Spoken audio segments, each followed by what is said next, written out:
Hello, everyone, and welcome to Fearlessly Authentic. I'm your host, Jodi Harrison Bauer, and I am so happy to have you join me today.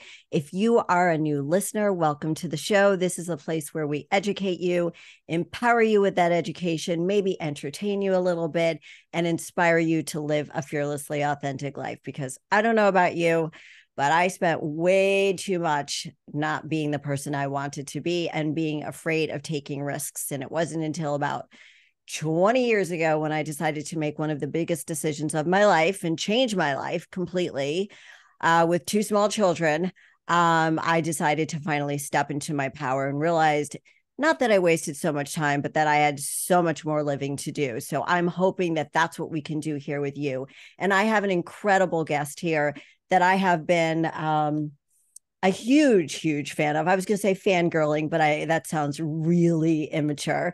But I have been a huge fan of when for a couple of years now. And I actually, when the first time I heard him, I was like, I need to have this man on the show. So welcome to the show, Dr. Layne Norton.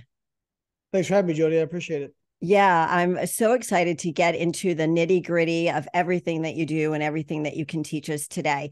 A little bit about Layne, his entire bio will be in the show notes, but a little bit about him. Layne describes himself a self-proclaimed nerd who lifts heavy things. I love that. Layne completed his BS in biochemistry in 2004 and a PhD in nutritional sciences in 2010, all honors.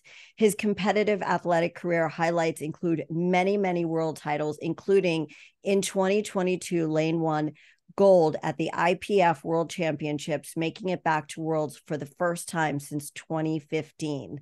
Most recently, this past July, Layne again won gold at the IPF National Championships. As an innovator in the fitness industry, Layne helped popularize flexible dieting and online nutrition coaching contest prep using an evidence-based and science-backed approach. Since moving away from online coaching, Layne has focused on writing books, including The Complete Reverse Dieting Guide, developing Carbon Diet Coach, a nutritional coaching app, and creating certification courses offered through the Clean Health Institute. In 2023, he partnered with Dr. Bill Campbell and the Clean Health Fitness Institute in the development of the Physique Coaching Academy. Layne's passion is helping others achieve their goals through education and hard work. So I guess this is a good match today, since we're all about education. Yeah, absolutely. I like to stay busy. Yeah, and I honestly do not know how you stay on top of everything. And one of the reasons I wanted to have you on the show was when I first heard you, I think it was on Ed Milet's show. Mm. I was like, I agree with everything this guy is talking about. Finally, somebody who's cutting through the BS actually knows what he's talking about. I've been working out for 42 years and been in the fitness industry for 34 years, and there's so much BS out there. And that is why I wanted you on Fearlessly Authentic, because not only are you fearless, you are authentic. And I know that, a lot of people challenge you and you bring them the science and the facts. And that is what I love about you. But I wanted to first ask you about if you could tell us a little bit about your journey into fitness and bodybuilding and what sparked your interest in the field. Yeah, so I got into it for very selfish reasons of I was bullied a lot growing up and just wasn't really didn't run with the popular crowd. I was very nerdy and just like I said, not really accepted by my peers. So started lifting weights, to try to, I guess in my mind, I figured I could fix some of those things. And lifting weights didn't fix that, but I fell in love with lifting. And when I went off to college, I was getting into bodybuilding. I'd played baseball through high school, but I knew I wasn't going to be. I knew I wasn't going to go to college for baseball, and I knew I wasn't like that. There was no pro outlet for me. I was an average height or slightly taller than average height, right-handed, medium hitting first baseman, and those aren't really in high demand. So I was already getting into lifting, bodybuilding seemed like a natural progression. I got into bodybuilding, did my first show at 19, freshman year, the summer after my freshman year of college. At the same time, I changed my degree to biochemistry because I was just very fascinated by the human body, and competed throughout undergrad school, loved it, fell in love with it. And by my junior year of college, I just didn't know what I wanted to do with my life. I knew I wanted to like make some living in fitness or bodybuilding, but I didn't know how, because at the time, I mean, really the only ways to make money, this is circa, early 2000s, was open a gym, be a personal trainer, start a supplement company, try to go win the Olympia. Like that was kind of the ways to make money. And Yeah. I never felt called to, I always competed in drug tested bodybuilding shows and drug tested powerlifting meets later in my life. And, I'm not a beat my chest, I'm better than you because I don't take steroids, but that just never appealed to me. And so I knew it wasn't going to be that. I didn't have the capital to open a gym or start a supplement company. And the idea of being a personal trainer all day on the gym floor, for whatever reason, didn't appeal to me. So I started looking at grad school, quite frankly, because I wanted to learn more and I had no idea what I wanted to do with my life. And I figured if I delayed the real world by 2 to 6 years, maybe I'd have it figured out by then. And so I was very fortunate. I really had no idea about a PhD or anything like that. Didn't even really know like the difference between a PhD and a master's. I just knew a PhD took longer. And I was fortunate to get with a great mentor, Dr. Don Layman, who's one of the like just gods of protein metabolism. I guess like one of the pillars of the scientific community of protein metabolism, just a very legendary guy in the space, who was also a really good mentor, because there's a lot of professors that are well known who aren't good mentors for graduate students. And he was a great mentor. So as I got into doing my PhD in nutritional sciences, I was still competing in bodybuilding, won a pro card, but I also as all this is going on, I started posting on various bodybuilding forums, because this is before social media. Like bodybuilding.com, things like that. Bodybuilding.com. Yeah. I think I made like 70,000 posts over like a 10-year period. It was dumb. Right. I just loved it. And I started writing for the main site because a couple of writers saw me posting and were like, you should write for the site because you know what you're talking about. So I started writing for them, got a video series with them. Everything got very popular on their site.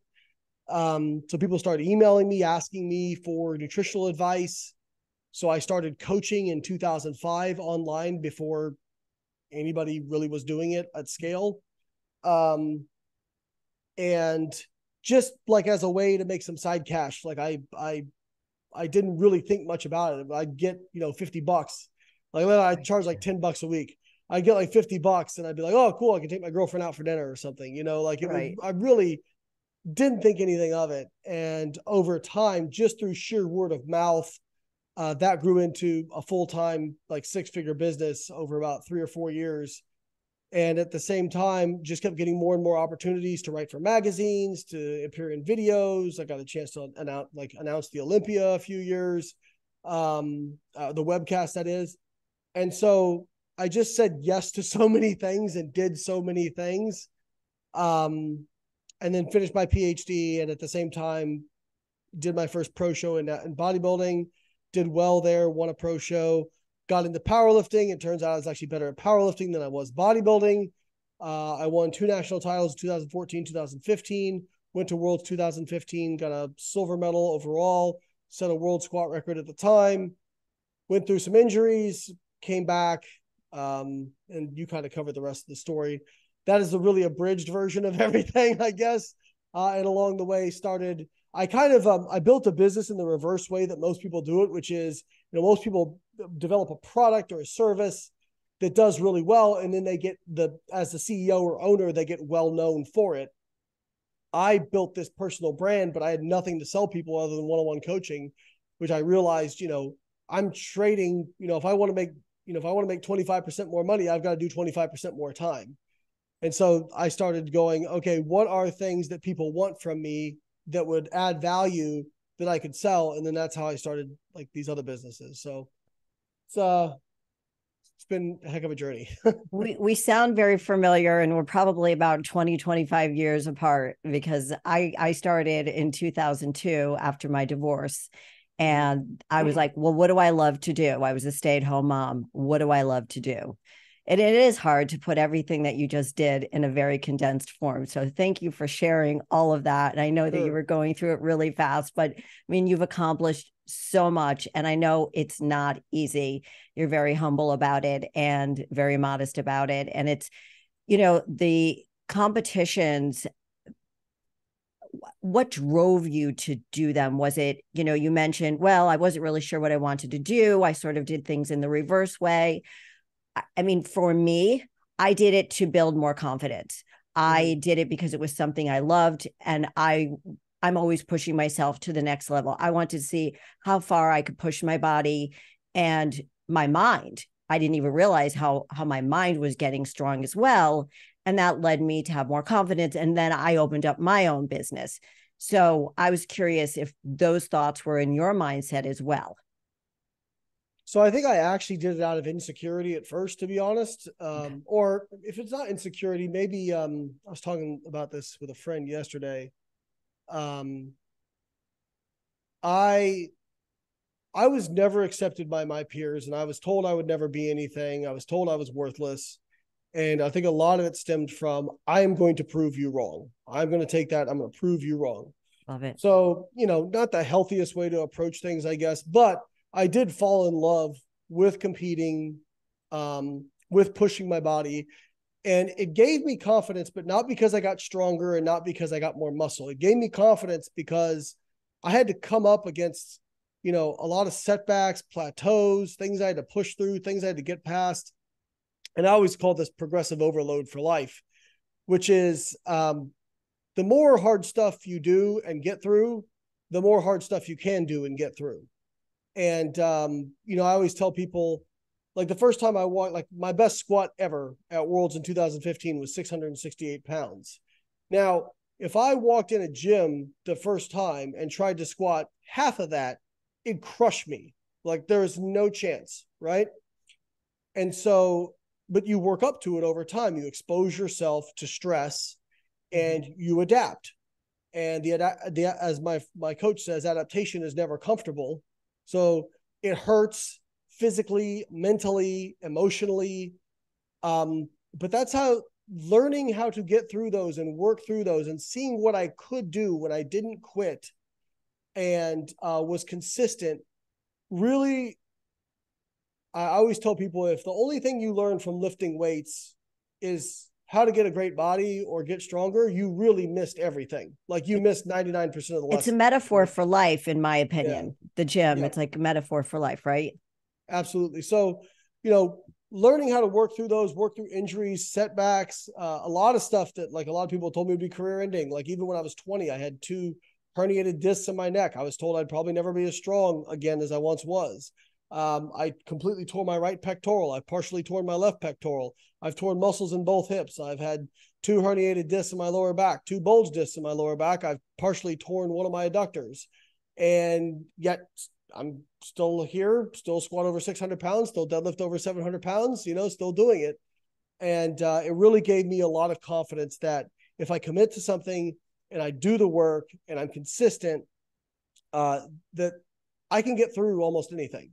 And so I think that's what I really love about it, is it taught me how to have true confidence. And I think, true confidence, 2 definitions that I like, which one is the willingness to wade into uncertainty, because whenever you attempt something difficult, there's no guarantee it's going to work out.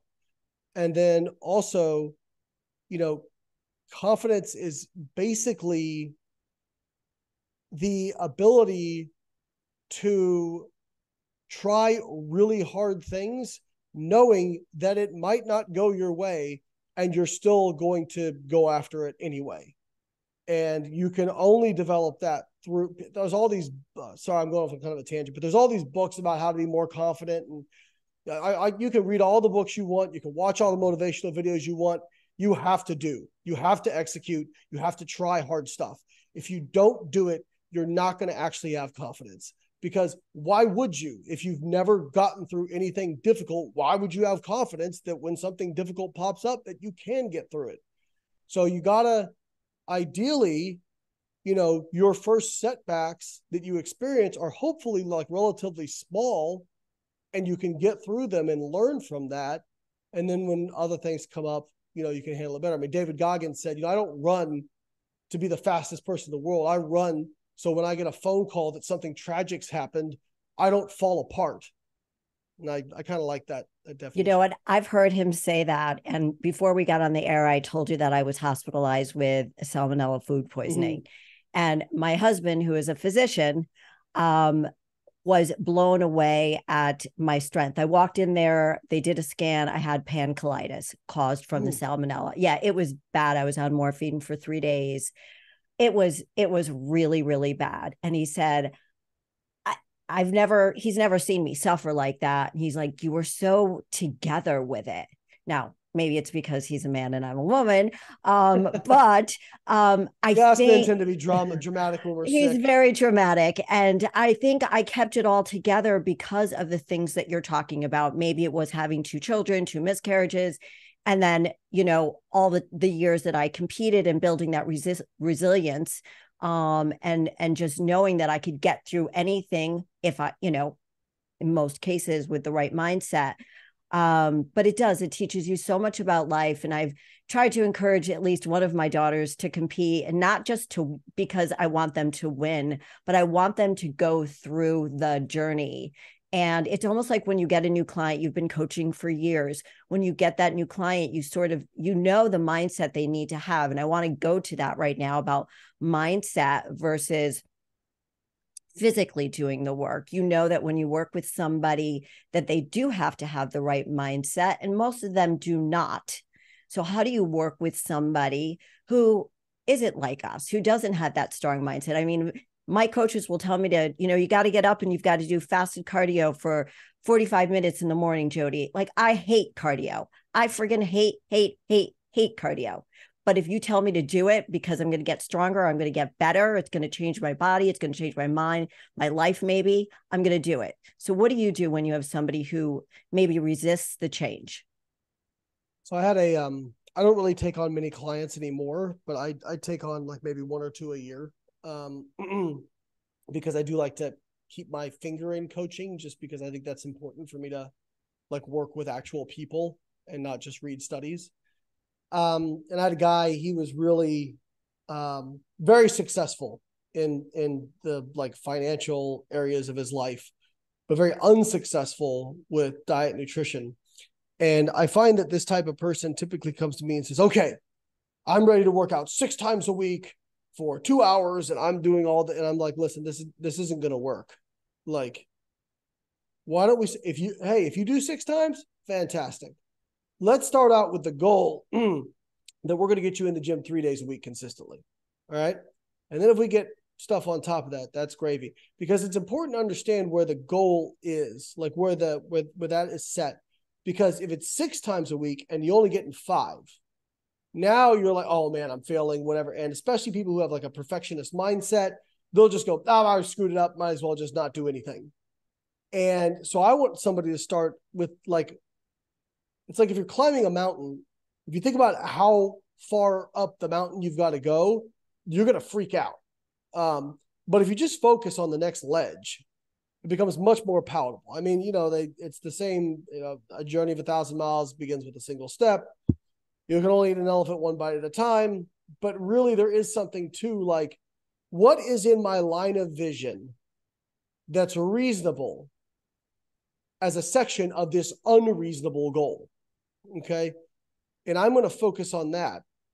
And there are going to be times when I feel like not doing it. But if I see that, okay, here's my check mark coming up, it's right around the corner, it's going to be easier for me to continue to execute versus if I'm just looking at the top of the mountain all the time. And so really like what I start with people like that to get them in that mindset is, hey, what can we do reasonably right now that you can execute consistently And then once you're hitting that consistently, then we can start to ramp up some of these goals. But if their experience is, well, I'm going to go 6 days a week, for 2 hours a day, and they can't do that, then they're going to feel bad and end up quitting. So I'm trying to meet them kind of a little bit closer to where they're at. Right. And it's gradual and it's small increments, because as you said, especially if you have a type A person, they're going to want to succeed at everything that they do. And some people get frustrated because they're like, no, I could do it all. But I do find, and it sounds like you're the same way, that taking those incremental and gradual steps do get them the success. How did he do, by the way? Great. He's down over 50 pounds. Wow, that's really great. It is difficult to sometimes deal with the different personalities when they want it all, and it doesn't happen like that. No, it it doesn't does not. happen. It doesn't happen overnight. So what are obviously you get online and you debunk lots of myths in the fitness industry regarding fitness and nutrition. And what's one of the most common nutrition myths that you come across? I'm sure you've answered this before, but I'd love to know if it's changed and what it is.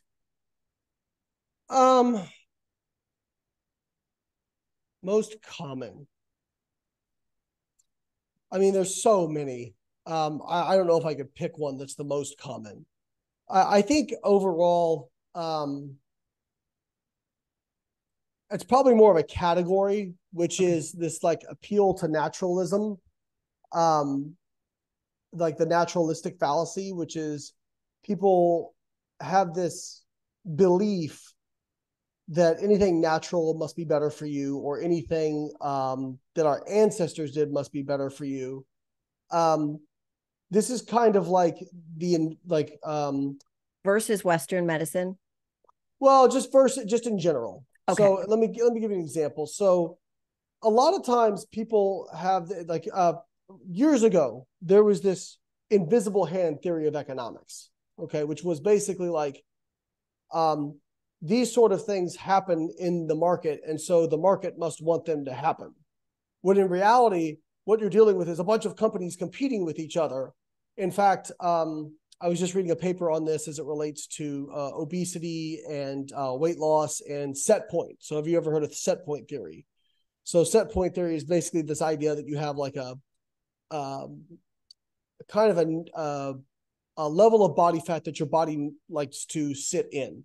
And if you get above that, your body will fight you. If you get below that, your body will fight you. But it fights you harder going down than it does going up. And this paper I read basically was making the case that you're made up of individual cells. They don't care. They're competing with other cells for nutrients.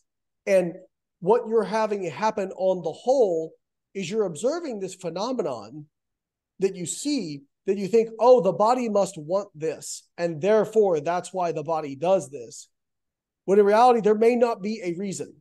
So getting back to the naturalistic fallacy, people will misconstrue what I'm saying. I'm not saying that you should eat processed food over unprocessed food or anything like that.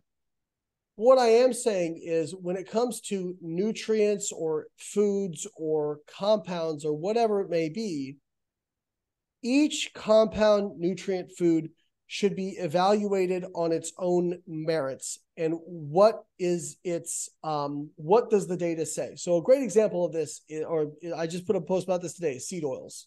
There's a whole big hubbubaloo about seed oils, okay? Right. And it's one of the most insane cults I've ever come across. And if you can find mechanisms, for example, if you overfeed polyunsaturated fatty acids, which are essentially seed oils, you see increased lipid peroxidation and some of these other things.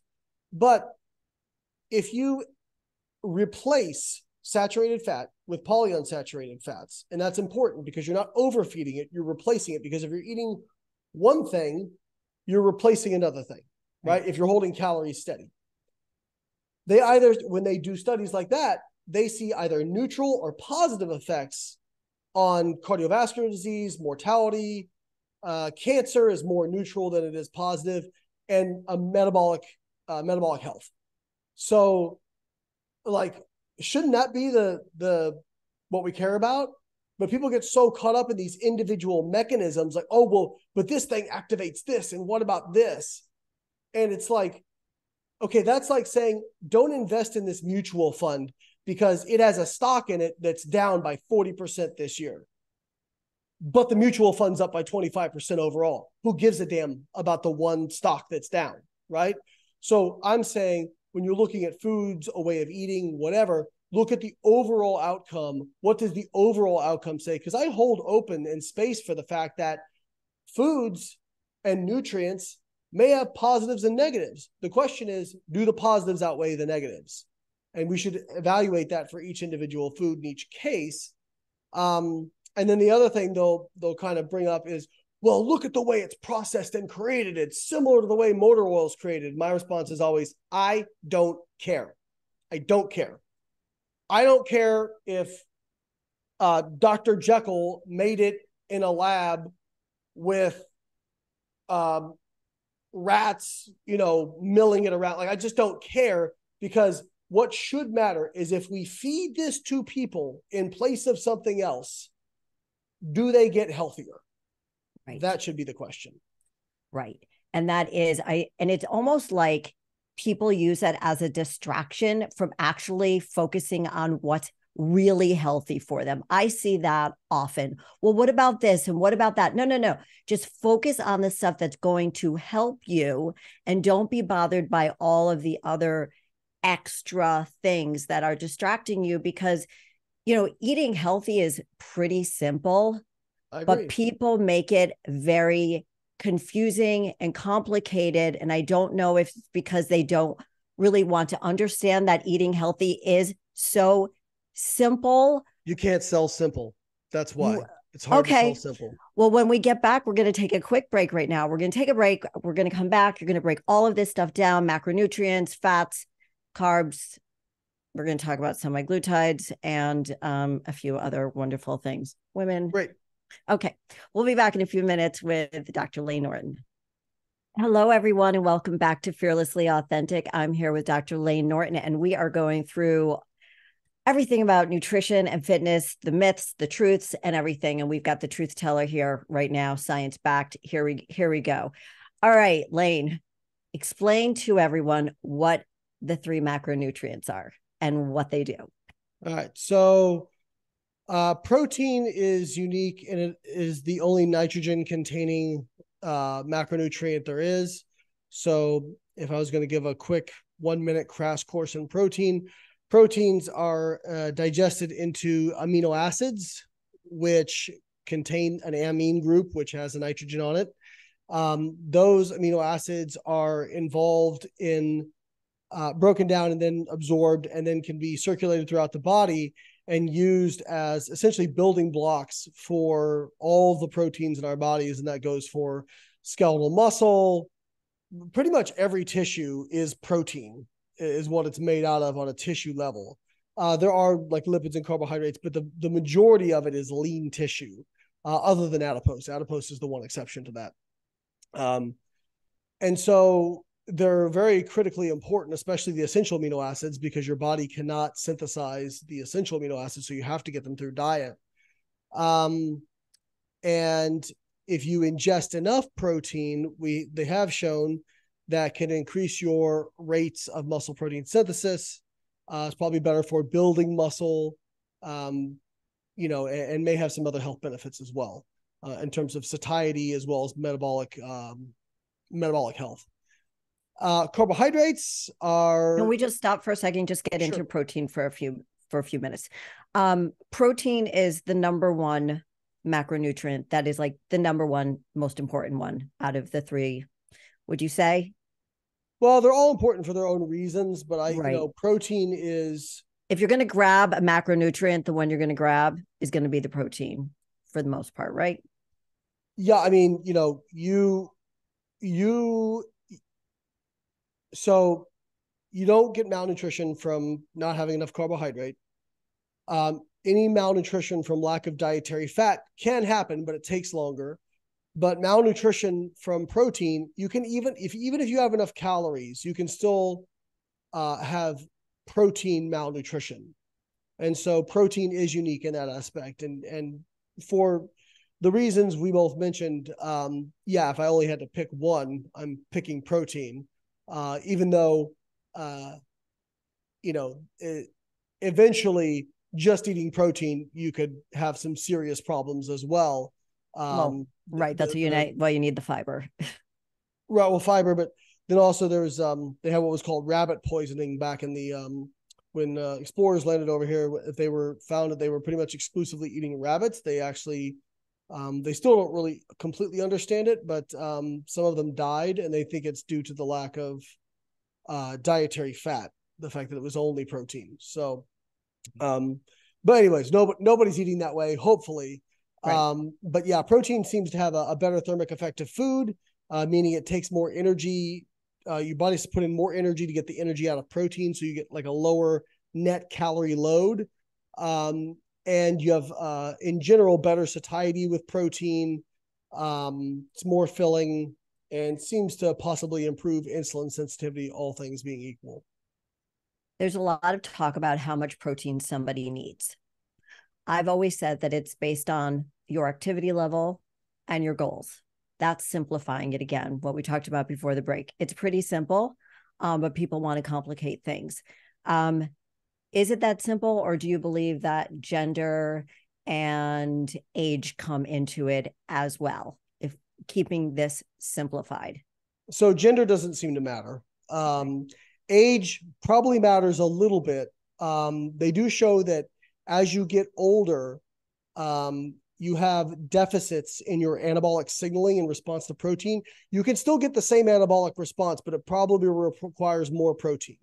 Now, how much is tough to say, because in these studies, you're looking at 70-year-olds versus 20-year-olds. Right. So when you're looking at that kind of gap, you're probably looking at, increased protein needs of 20 to 30%, something like that. I'm just spitballing because there's not a lot of data on it. It's not super clear. But in general, age, it does seem that you probably should increase protein as you get older. Activity does matter. More so lean mass. Lean mass is the biggest determinant of protein requirements. And as far as amounts go, I mean, keep in mind, I always, this is probably a little bit pedantic, but people will say the word need, and need, it depends on what you mean by need, right? Like if you're talking about what you need to prevent a deficiency, that's just the RDA, which is about, 0.8 grams per kilogram of body weight. If you're talking about what is optimal for human health, that's more debatable. If you're talking about what is optimal, like what is the ceiling that you can use for building muscle, that research tends to like kind of center around that 2 grams per kilogram target, or around 1 gram per pound of body weight. There are some research studies that seem to suggest maybe higher could have some beneficial effects. But it seems like the vast majority of the benefits are, around 2 grams per kilogram. Yeah, it just kills me when I hear somebody say, well, I can't eat that much protein, especially when it's a man and he's got a belly. And I'm like, well, what do you mean you can't eat that much protein? He's like, well, it's too much protein is going to affect my kidneys. I'm like, trust me, you need more lean protein. It'll get rid of that belly over there. And so the other question I had about protein was, so that conversation at each sitting, let's just say the average person's eating 3 meals a day. That's just an average person, and they weigh 100 pounds. That's not the average person. They weigh 150 pounds. How much, because protein is not stored in the body, right? Unlike fat and carbohydrates. So right. I've always heard that it's between 36 and 40 grams of protein per sitting. If you eat more, basically it's being peed and pooped out. It's not being used for the reason we want it to be used, for energy. Yeah. So protein is, it can't be stored. You're right. And you're not going to just like get rid of it. That's not really how it happens. What's going to happen is, instead of being used for muscle protein synthesis, it's going to be oxidized for energy, but that doesn't make it worthless. You're going to digest and absorb all the protein, or almost all the protein you eat. But that doesn't make it worthless or, not worth having. So yeah, I would say, in terms of like per meal, anywhere from 20 to 50 grams of protein in a meal, depending on the quality of the source. If you're talking about like really highly digestible, bioavailable sources of protein, 20 grams, like whey protein will probably do it, 20 to 25 grams. If you're talking about, a plant-based intact protein, it might be closer to 50 grams. But your body's gonna use all of it. You're not just gonna waste it. That's not really how it works. But like how much will get used for muscle building is a different question. Right. That was sort of like what I was trying to say. Because to use that protein for bodybuilding to maintain the muscle mass that we have or to build. Because not everybody out there in the world is trying to lose weight. There are people who are trying to gain muscle as well. So let's get into carbohydrates. Thanks for explaining the protein to everybody. So carbohydrates are, basically they can be broken down into the constitutive saccharides, which basically, the monosaccharides are glucose, fructose, and galactose, essentially. And so obviously glucose is one of the main fuels for the body. Your body has an obligate glucose usage of about 120 grams a day. Now, fortunately, your body can make around 120 grams of glucose per day without any glucose intake. And that is because you have something called gluconeogenesis, which the liver can produce glucose from non-glucose substrates. Now, that's led people to say, well, see, you don't need carbohydrates, so why even have them? Well, carbohydrates do have, just because you don't need something doesn't mean it's not helpful. You don't need a cell phone or a car, but hey, I don't see anybody giving up their cell phone or cars. Carbohydrates, the main benefits are, especially with endurance exercise, high intensity exercise where people are pushing their lactic acid threshold. Fats and ketones can only be oxidized in the presence of oxygen.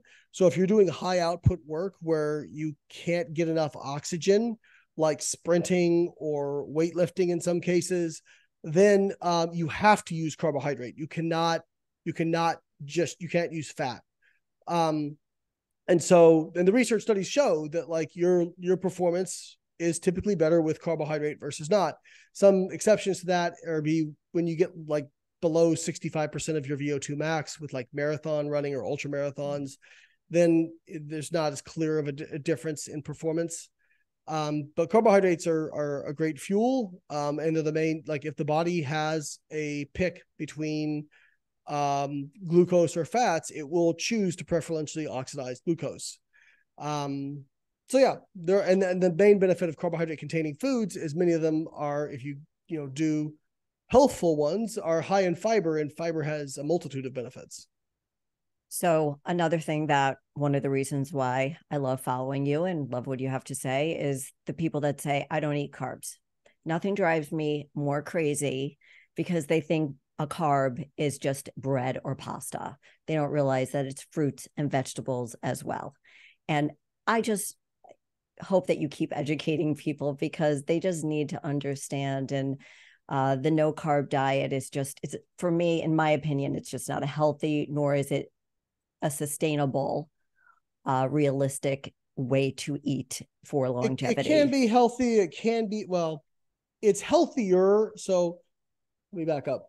If somebody can stick to it, for some people, they love low carb. It feels easy for them. Totally fine. If somebody can stick to it, it's better than the diet that, the standard American diet, right? But is it better than a comparative diet where they lose weight and also are still eating fiber? No, it's not better than that. So I think those are important distinctions to make. And a lot of people will go, well, you can't say that because I did a ketogenic diet and look how my blood markers improved. Yeah, you lost 50 pounds and your blood markers improved. Great. If you lost 50 pounds through another means, they would improve that way too. And you might have been healthier because you were having, a more balanced diet. But if that was the only way you could lose 50 pounds and that's what you could stick to, then yeah, you're better off with that than how you were. And I hear you say that often about whatever works for you to lose that weight because it makes you healthier, that works. But I also hear you talk about sustainability as well. Mm-hmm. And I think that's what's so important. That comment that you make all the time is that it needs to be sustainable. It's got to be a lifestyle. The research is very, very, very clear on it. There's no ambiguity in the research. In fact, there was a recent, or I don't want to say recent, probably like within the last 3 years, meta-analysis of 14 popular diets. And what they found was all of them were equally bad at facilitating long-term weight loss. However, when they took individuals and stratified them from least adherent to most adherent on the diets, regardless of whatever diet they used, what they found was essentially a linear effect of those diets on weight loss, which means the best diet for you is the one you can make into a lifestyle and stick to consistently. Right. But most people don't approach diet that way. They go, I'm going on a ketogenic diet or whatever kind of diet or fasting. They lose the weight and then they go, okay, I made it. Now I can do whatever. No, this isn't like, so if you got sick and you took antibiotics, it kills the bacteria and you're good. You don't need to keep taking antibiotics. If you're a diabetic, you need to keep taking insulin. It's not like you just take one shot and you're good. Lifestyle intervention for nutrition is the same way. If you stop doing it, it will stop working. Great point. Great point. All right, let's go into fats. People, again, I hear people afraid whenever I've had clients, no fat, no fat. No, please explain what fats do, healthy fats versus, I hate to say the word bad fats, but not so great fats. If you could explain that. You were talking about a little bit with the seed oils, but healthy fats and why they're good for us. So fats encompass a really broad category. Broader category is lipids. Encompasses, fatty acids, sterols, waxes, all kinds of different things. But essentially they're very different from carbohydrates and fats because they are what's called non-polar. So it's basically think oil and water. Like they don't mix with water. So you actually have to digest them kind of a completely separate way. And they're not absorbed through the liver like carbohydrates and like carbohydrates and proteins. They're absorbed through the lymphatic system. That's not really here nor there in terms of the metabolism of everything. But there was kind of this push in the 70s and 80s that, fat is what makes you fat. Now it's carbs make you fat. And the research shows that overfeeding carbohydrates or fats, either one is equally fattening. And it also shows that when you, with looking at different diets and differing levels of carbohydrate and fat, if the diets are equal in protein and calories, there's no difference in weight loss. And we have now over 20 controlled feeding studies, and the controlled part's important because it means that people, like free living studies, people just end up going and doing whatever, and adherence is very poor. But in controlled feeding studies, when the food is provided to participants and they are monitored and they eat equal protein, equal calories between diets, and they vary the carbohydrate and fat, there's no difference in fat loss. So what that says is do what you prefer. What do you prefer and do that? And so when it comes to fats, I think the considerations are, omega-3s seem to have some health promoting benefits that I'm relatively confident in that literature that they do tend to improve blood lipids and insulin sensitivity. There's been a lot made of omega-6s recently that you should avoid them, that they're bad for you. This kind of wrapped up in the whole seed oil stuff. Omega-6s aren't as nearly as good for you as omega-3s, but the research on them seems to show that if you exchange omega-6s in place of saturated fat, you either have a neutral or positive effect.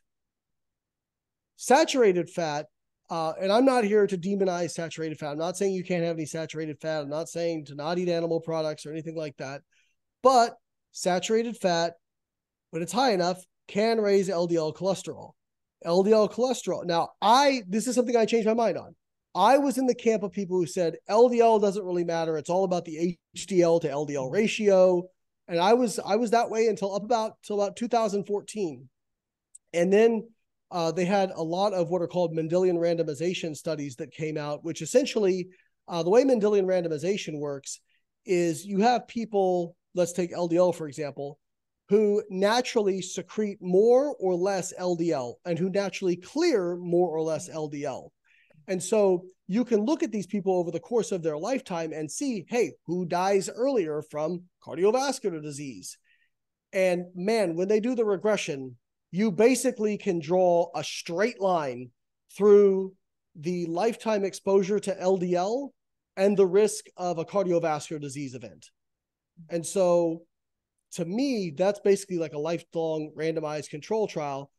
To me, that's what I care about. So I'm not saying you can't have any saturated fat. What I tell people is try to keep it below 10% of total calories, 7% if you can. And, choose polyunsaturated or monounsaturated fats when you can in place of saturated fats. And those are kind of the considerations when it comes to dietary fat. Okay. Thank you for explaining all of that. Exercise, diet. How, if your diet, I always see the people, okay, I've been doing this for a long time, running on that treadmill, their body doesn't change. And they're that guy and girl bragging about being at the gym every single day, but nothing changes because diet is 80% of the equation. You've got genetics about 10%, and the training is 10%.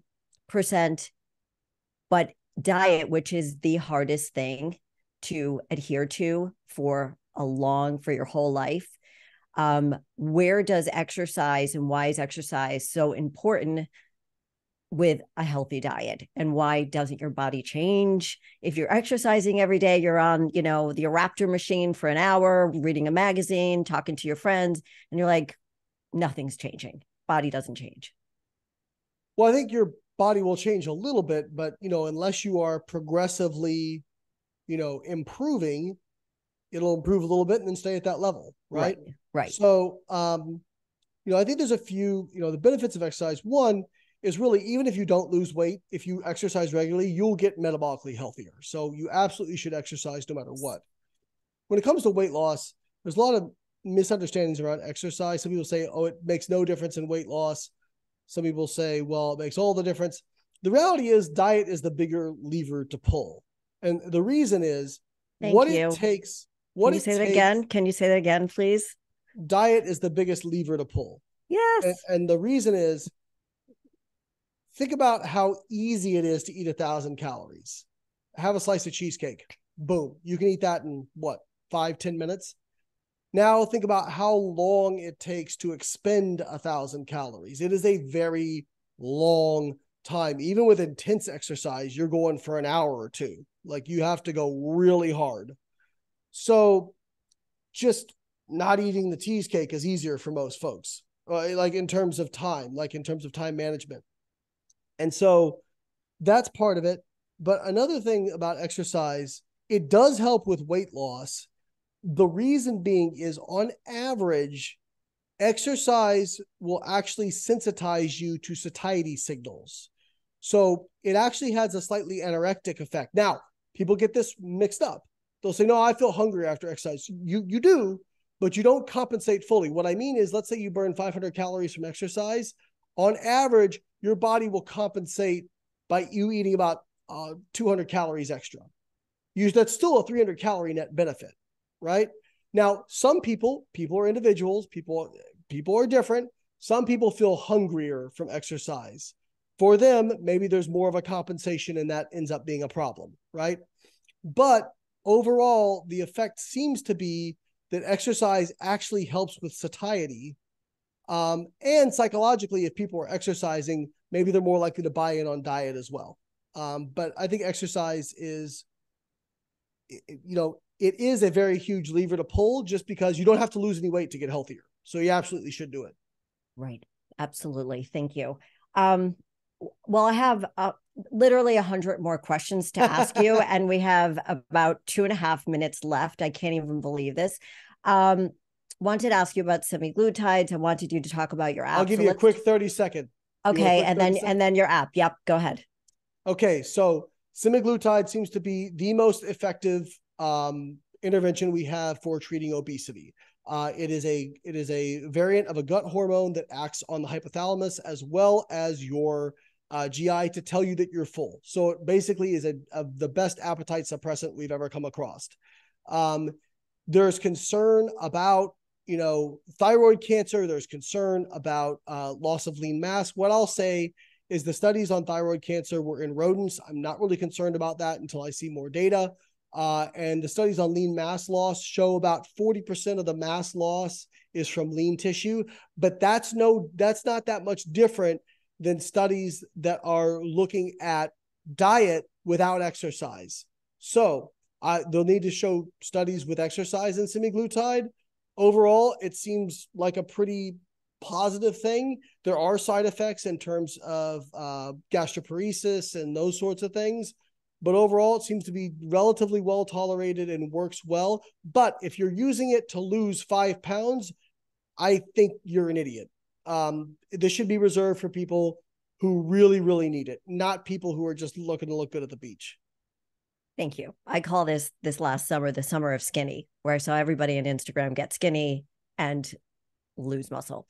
The other thing that I want to ask you is please share your app. Yep. So I helped create a nutritional coaching app called Carbon Diet Coach, which essentially I tried to put what I do coaching wise into an algorithm.